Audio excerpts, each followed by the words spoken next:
Good evening, good afternoon, ladies and gentlemen. Happy Sunday to all of you. We're back. We're ready in action after a long night last night, game ending late into the hours. Not like the California-Miami game, and California choked it away there at the last second. Kudos to Miami for getting it done. It looks like Florida has played the two best teams in the country. A&M's got one loss. Miami has 0 losses. And here come the Florida boys rocking and rolling. Look, we got a lot to go over with this game, okay? It's tale of two halves. Absolutely. We see some fire from Billy. We see some guys step up that we hadn't seen all season. A lot of guys out last night. So many things to go over in this W over UCF, beating Little Brother 24-13. It's frustrating because the score, in my opinion, doesn't tell the whole story, but it does tell part of the story. You're like, man, let's handle business. Score should have been 40-13 personally, okay? And we'll get into tale of two halves in just a few moments. So, of course, we'll break that down. We'll also talk about DJ Lagway going 4 for 4, 50 yards, looking like an absolute stud out there. Billy getting fired up. Apparently, there is some noise of a douchey cowboy that was lingering around Florida yesterday, firing up a few people. I couldn't believe it. I don't know what was going on there at the swamp, but this is the clips that we got from that moment. Here's a clip that's going pretty sensational right now. I may have hushed up a UCF fan. I don't recall this situation happen. Yeah, I don't recall this happening here. I don't condone violence, but people need to understand what happened here. Okay, I operate in a bubble. I operate with my peripherals. Okay, and if you step into that peripheral and do something obnoxious or just you could just cheer within this peripheral, you now become target. You're right. You now become bait, the enemy. And how I look at it is all is fair in level war when we're at Swamp. Okay, so anything goes. He came in at one point cheering loud to go cheer with the other UCF fan right there, number 23, which he has every right to do so. But you stepped into my peripheral, which means okay, you want the smoke. You want the smoke, and they were really loud when they were doing well, so I had to.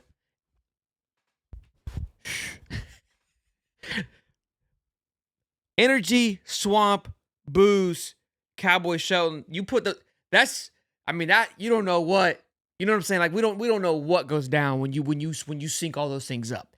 Y'all say, hey, why don't you go to the game, Shelton? Because I may or may not make it out in one piece. Okay, I may overstep with the wrong person. I know where my limits are. Okay, I know how I function. I try to keep it in between the lines. Speaking of fired up, speaking of razzle dazzled, Jack Pyburn. We know here at this channel how much we love ourselves some Jack Pyburn. Okay? Pyburn, shower thoughts. You know what I'm saying? We know our love. Jacksonville boy from Old Bowles High School here in Duval. Love me some Jack Pyburn. 3-star, just grinder. Okay? He's got the mullet. Well, he did. Stud. Coming off the injury. Plays with so much passion. It's electric. Right? I said this myself. In his interview, he was talking, and everybody kind of, look, we love hearing how great things are. We love hearing the fact that the bye week was fantastic. We love hearing that this was the hardest 3 days of practice and the best 3 days of practice we've seen in a very long time, and this defense has turned it around. I loved it, and I said it on Wednesday, I loved it, but I also said I've heard it too many times. I've been burned too many times. I can't take the bait anymore, Jack. I want to gobble it up. I want to take that IV. I want to stick it in my leg. I want to drink it up, but I couldn't. I've been burnt. I have been torched. I will be there. I will support you. I will love you to the day is dawn. But I could not buy into this different mentality until I saw it. I said, talk is cheap. We all said it. And he tweeted, y'all said talk is cheap. We did. He said, we said bet. Different mentality. Let's build. I love it. I love it. Okay? Here's what I want to go over really quickly here. Okay? Because this is going to start a whole new conversation. Maybe, probably not. Last night, I'm fired up. I get very emotional with this stuff. Y'all know how I rock and roll. I'm tweeting, that's my damn coach. When he's getting fired up, he's almost getting kicked out of the game, which we'll talk about in a minute. I loved every minute of it. And then, obviously, at the end of the game, I'll play a clip here in just a few moments. But I said this on the call-in show last night, and I know people still are calling for Billy's head. The guy rattles off 7 wins here, right? 6 wins. I mean, like, it's a different conversation. I'm not saying that he's going to, but people are like, if he wins 6 in a row, we keeping him? I'm like, well, duh. Like, what do you mean are we keeping him? The guy rattles off 6-7 wins here in the next couple games. Like, what are we talking about? You know what I mean? That's 10-2, 9-3. That's some hell of wins. I'm not saying he's going to do that. But I'm optimistic. I'm the Disney guy. You know how I'm going to rock and roll. There is something about watching this team, watching Napier function when literally, I mean, this guy, every presser is being asked, hey, like, are you, like, what's up with your job? Like, have they told you that you're gone? I mean, everything is against you, right? We've saw Mullen happen to him. He quit on everybody. We've seen it with the McElwain situation. Much shame on us that they really quit on us, but the team quit on him. This team has not quit on him yet. You have to give credit where credit is due and respect what's happening here. Like, hate me, say Billy is the guy. I'm not saying that you're not wrong. I'm not saying that he shouldn't be there. But you can't tell me that there isn't just something that kind of just fires you up like, man, regardless of what happens, this is for me, people are like, oh, we want us to lose, we fire Billy. I can never want that. I can never want that. I go into there wanting to win, put all aside, like I'm representing the orange and blue today. This is bigger than the other things that are involved.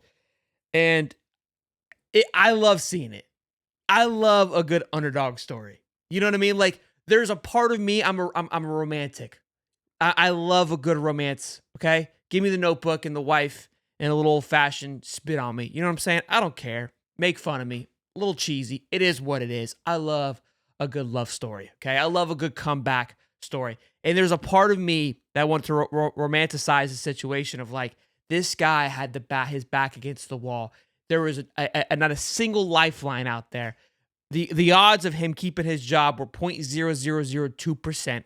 He goes on, wins 9 games, makes a playoff run, and all of a sudden turns it like that. I still hang on to that, okay? I'm clinching on. Like, I'm not saying it's gonna happen, but I'm that's how I believe. That's where my mindset goes. Like, in this Saturday, given how everything unfolded, how crazy it flipped on its head, that's what makes me so excited about college football. Any given Saturday, anything can happen. And look, I know people are going to go berserk with this statement here of like, you're crazy. We're not keeping Billy. I'm not saying that, okay? Because the second half makes me want to not keep Billy. You know what I mean? Like, those are the things that frustrate me. We're going to get into. I'm talking about the romanticized part of me, the emotional side. I keep it very transparent. I keep it very open and honest with you people. Like, that is a part of me. But that second half makes me irate, right? That stuff is where it's like, this is why you're going to kill yourself. You're going to bury yourself because you can't do this in other games. And we're going to get into that. I'm romanticizing right now. I'm going to be critical. I'm going to have my thoughts here in just a minute. But here's my favorite clip from the evening. We have our Monday mashup where we have a segment called You Like That from Kirk Cousins, okay? Where it's like you get it done, right? Tell me Billy doesn't watch the show. I refuse to believe that he has not watched the show. Watch this.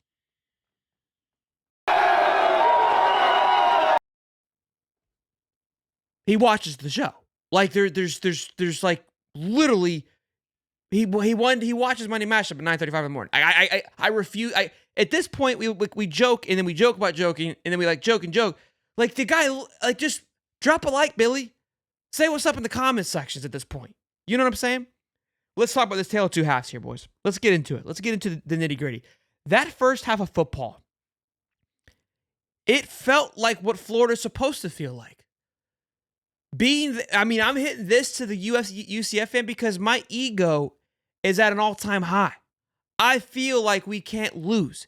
At that point, we looked like we were dominating the game. 24-3 total yards, 119 yards. They had 29 rushing yards in the first half. Are you kidding me? Are you a team, the number one rushing team in the country was held to 29 in the first half? I don't know if that's right. That seems awfully low. 172 passing, 251 total yards on offense on the first half. I mean, that's a complete game typically for Florida. You know what I mean? In the first half, it was incredible. Now, we talked about it. Everything we talked about on Wednesday. They're going to run the ball. They're going to get theirs. Offensive red zones, they're trash. What happens? They move down the football field after we don't score, or after we did score. They get into the red zone, and I'm screaming at the whole time, the UCF fan, your red zone offense sucks. It sucks. And it did. It showed.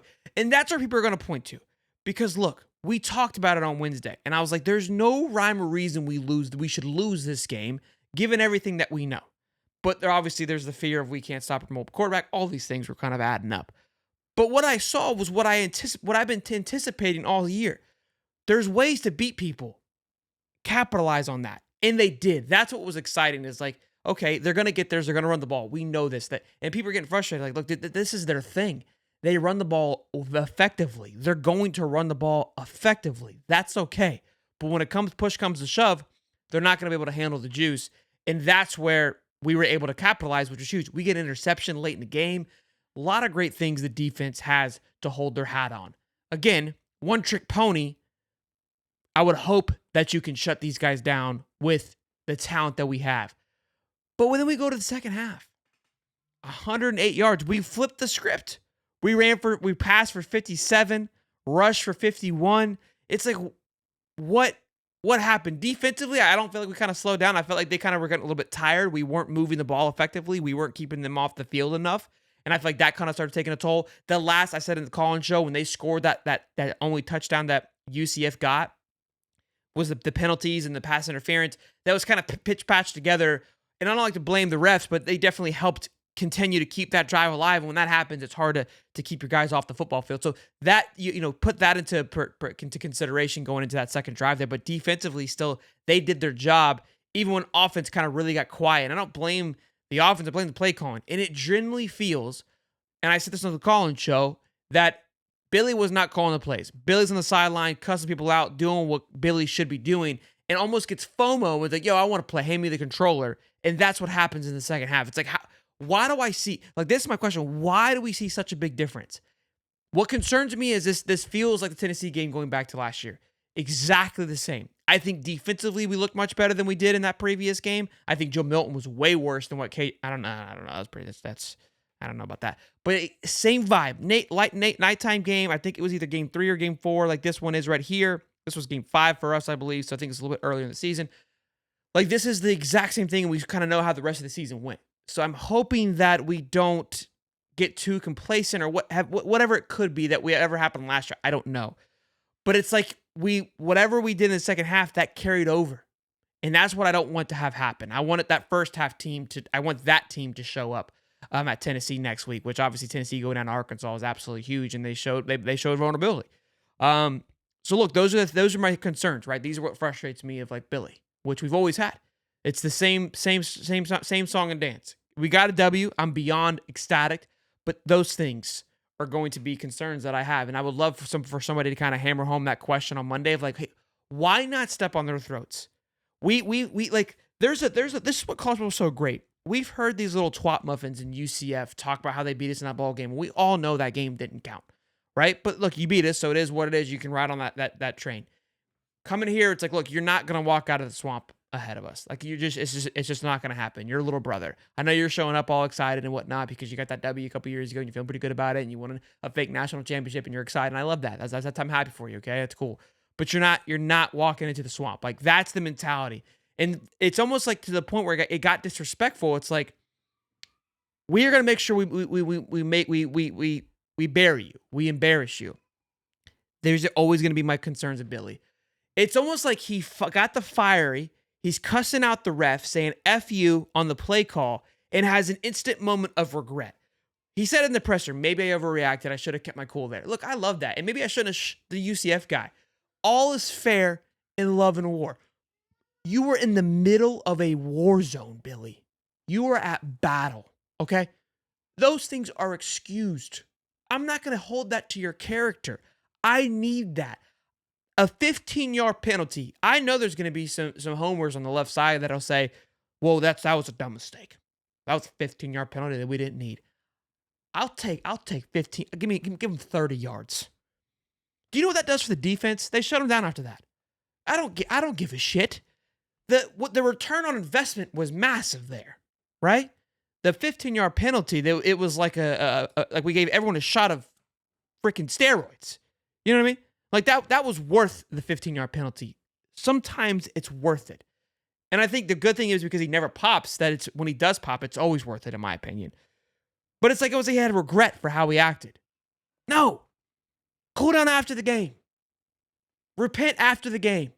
Go get forgiven for your sins after the game. When you're at the war, You send it. You bring it home, and you have that killer mentality the entire time, and then you cool off. I hate that we cool off in the second half. I hate that we go in the locker room, and there has to be some sort of like simmer down moment. And we've heard from Stephen Harris last year at the Tennessee game. Same exact vibe. Like again, I understand it. You don't want the adrenaline to overtake you. That's when you start to get lack discipline. All those things, I understand that, and you have to manage that. But look, we're getting nitpicky. Great W. Things to capitalize on. I want the same energy from the press to be pushed on headed into Monday. I want the same mentality. Like, this isn't a time to get complacent. This is the time where we buckle in. You've got Tennessee on the ropes. Their backs against the wall. They're in shambles. Josh Heupel's licking his wounds, kind of like an Auburn situation. They're going to be looking to do something. You have an opportunity to go into Neyland and beat a team that was winning the Natty just 24 hours ago, winning the Heisman. Like, that's where we're at right now. You got an opportunity to go 4-2, then coming back home against Kentucky. There's a chance for momentum. And this is where Billy has to show that we can capitalize when the momentum is there. They have yet to do that. We didn't do it in the second half, and I'm concerned about those things. But all in all, fantastic W. Had a hell of a time there. The swamp was going nuts. To be fair, I don't know if there was a lot of UCF fans because it looked a little light. The stadium was a little light in the fourth quarter. And I almost want to say it's because Billy lulled us to sleep. If I'm being completely honest with you. I do know a lot of UCF fans were there, so they could have been a part of them leaving too, because they did a great job of showing out for their team. But I think they lulled us to sleep. They really did. Billy did, anyways. And UCF had zero drive to score at the end there, which was very strange. But what an incredible day in college football. USC goes down. Michigan goes down. Tennessee goes down. Who am I missing? Oh, that's right.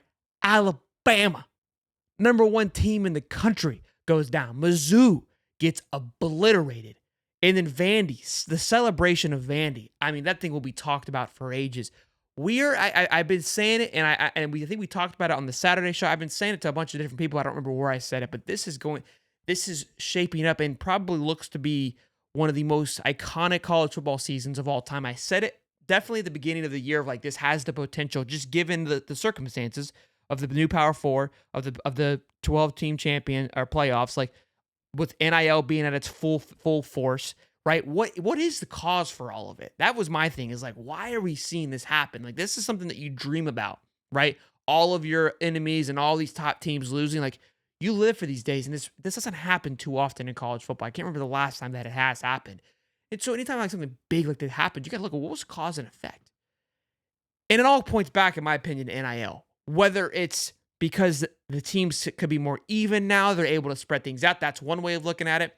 I looked at it from the perspective of there's just not as much drive. There's not that dog mentality of like, we got to go grind this out. There's just so many more distractions. I think that's part of it. Could there be, because there is a 12-team playoff, that game loses its lust, it loses its sexiness? There's so many things you can point to. Could it be the fact that the only two coaches, there's 3 coaches, is Mac Brown, Dabo Swinney, and Kirby, the only 3 with a national championship? There's been so much turnover that there isn't any stability around when you look around. I don't know, but I love it. It's fun. It's incredible. College football is at an all-time high. Season's gonna be fun. We're only 6 weeks in, boys. Buckle up, smash the like button, subscribe. I love you. Go Gators. We'll see you Monday. Wednesday may not happen, boys. I don't want to be a bearer of bad news. I do want to kind of get that into perspective. We've got a massive hurricane coming in. We may not be here or have power. We may be leaving. So I'm not sure yet. But that's what's a couple days away. Let's reminisce in this W for now. But I'll see you boys in the next one. Peace and love, baby.